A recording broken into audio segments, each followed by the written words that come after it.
Her son slept with a beat up mannequin head. Story time. Now, trigger warning because some of this is going to be weird and graphic. When I was a kid, I got babysat by this woman that we'll call Miss K, and she was really sweet. But Miss K had an adult son who lived with her. This man was so effing creepy. On this day, it was summertime. We were all out of school, so we got dropped off really early, and we didn't go back to sleep. We all would just go outside and start playing. 4 or 5 of us kids are outside playing when we see this big deer coming through the woods. It's right on the yard line. It comes right up and it starts walking into the yard. But when we look a little closer, we start to realize this deer is wearing pants. Yes, it has a deer head. It's got antlers. It's a deer, but it's got a human body. It gets closer and it's making that deer sound. And when it gets right up to us, we all realize that's somebody wearing a deer head. Miss K's son had taken the deer head off the wall and cleaned out the skull and stuff, and he was wearing it on his head. He had straps on it so it wouldn't fall off. He shoved a deer call in the deer's mouth to his mouth where he could blow out of it, and he had deer hoofs on his hands. He was trotting around the yard on his hands and knees, wearing that big ass deer head and those hooves, chasing the kids around. Yeah, the kids were terrified. They were scared as hell. They didn't know what this was or what was going on. Like, her son had this obsession with scaring us for some reason. It was weird. So we go in the house, and one of the kids tells Miss K that her son is out there wearing a deer head, and she said, oh, he does that all the time. Just ignore him. Another time, me and this little boy are in the living room. She had a floor model TV, and she let us watch cartoons. So we're laying on the floor in front of the TV watching Bugs Bunny or something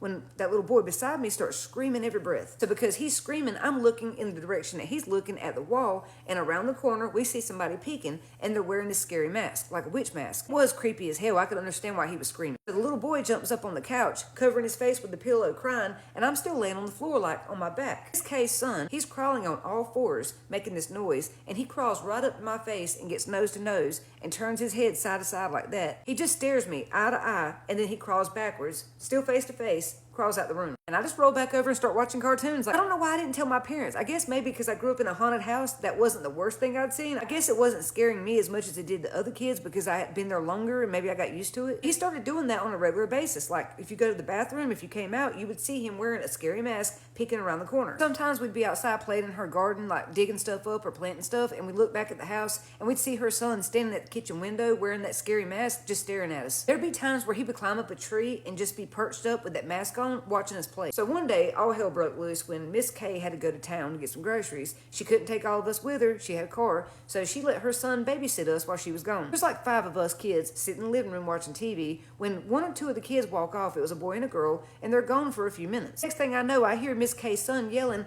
oh, y'all want to kiss? Y'all trying to make out? You think you're grown? Get in the kitchen. The rest of us get up and we walk to the kitchen, and he tells us to get out, so we go back to the living room. Like 40 minutes goes by, and he comes out the kitchen and says, don't none of y'all go in the kitchen. You stay in the living room. And then he goes to his room. I'm sitting on the couch. Remember, I'm like 7, and I can hear these kids like sniffling, but I don't hear them talking. Well, finally, Miss K comes back home, and she's got a carload of groceries, so she tells us to go outside and get the bags, and she wants to know where the other 2 kids are, so we tell her they're in the kitchen. We're out there getting the bags, and we can hear Miss K screaming from inside the kitchen, what the f did you do? Y'all, we run back in the house and we see that he's super glued this boy and girl standing face to face, hands to hands up like this, and they're stuck. They could kind of pull their hands apart, but they couldn't really because it hurt so bad. So Miss K grabs her son by the back of his hair, jerks him up, and mind you, he's an adult. And she drags him into the room, throws him in, and shuts the door. Like, you could tell he was scared of his mama. So Miss K comes over to me and says, if he comes out of that room, I want you to grab my gun from behind my door and blow his damn head off. Do you hear me? And I said, yes, ma'am. I wasn't going to say no. I was terrified. So she spends the next couple of hours trying to peel their face and hands apart with some hot water and a rag. Has me standing guard at the door with that gun. So she had this short hallway, but all over the walls was pictures of her family. And I mean, there were hundreds of pictures. I walked down that hallway a million times, never noticed anything, but this one day, for whatever reason, the picture stuck out to me. I noticed every single one of them has the eyes and mouths burned out, like someone had taken the pictures out of the frame and used like a wood burner or a cigarette and burned holes in the eyes and mouths, and then put the pictures back in the frames and hung them up on the wall. So it's like a wall full of people with no eyes and mouths. And I do remember telling my mom about it that evening, but it seemed like she didn't believe me. One day, Miss K was outside checking mail or something, I don't know, but we were sitting at the table eating,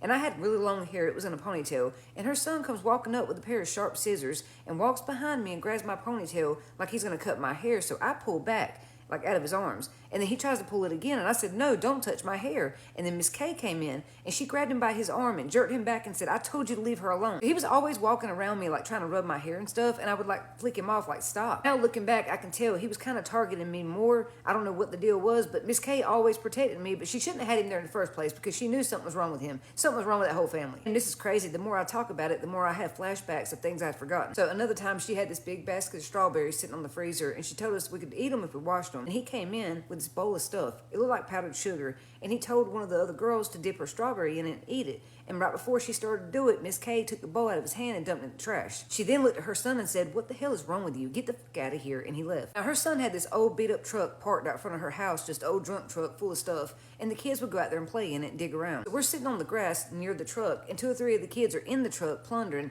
and they come out with this thing, and when they walk up with it, it's like a switchblade, and they pop out the blade. And I said, "Whoa, put that back, like we're gonna get in trouble." But one of the little boys that was holding it said, "Look, there's red stuff on it. You reckon he killed a deer?" And I said, "I don't know, put it back." Even though her son wasn't there, for some reason, I got this pit in my stomach, like I was really scared if we got caught, like we'd be in big trouble or he might would hurt us. One day, the kids was out there playing in his truck, and they found this like wrapped up engagement ring box. They opened it, and there was an engagement ring in it. Now, this guy never had a girlfriend, a wife, anything, but sitting there in the seat of that truck was an engagement ring. After seeing that, later the kids start asking Miss K, like, "Did your son ever have a wife or kids, a girlfriend, anything?" And she said, "No, he's never even had a girlfriend." And one of the kids said, "Well, there was an engagement ring in his truck." She said, "Where?" So they went and got the ring and brought it back to her, and she's just sitting there looking at it like, she said she never seen it before. She took the ring, I don't know what she did with it, but she told us he never even had a girlfriend, so I don't know why he had that ring. I remember one day, one of the dads came to pick up their kids, and they walked up to the porch, and she would never let the parents come in, like she would always stand on the porch and talk to them. So he was up there talking to her, and he was like, "I got some puppies out here. You're gonna give them away for free. Do y'all want one?" And Miss K said, "No, we don't have no pets." Her son said, "No, I do want a puppy. Let me see them." And Miss K stomped her foot on the porch and said, "No, I said no pets. You know you're not allowed to have them." But I got the feeling it wasn't because she didn't like animals or didn't want a pet. I think it was because she knew he would hurt it. Yet she had us kids in the house around him, so I don't know. Oh, I remember one evening he slipped off and went somewhere, and when he came back, he had this young girl with him, and they came up to the porch, and Miss K came out and said, "No, you need to call your parents and go home."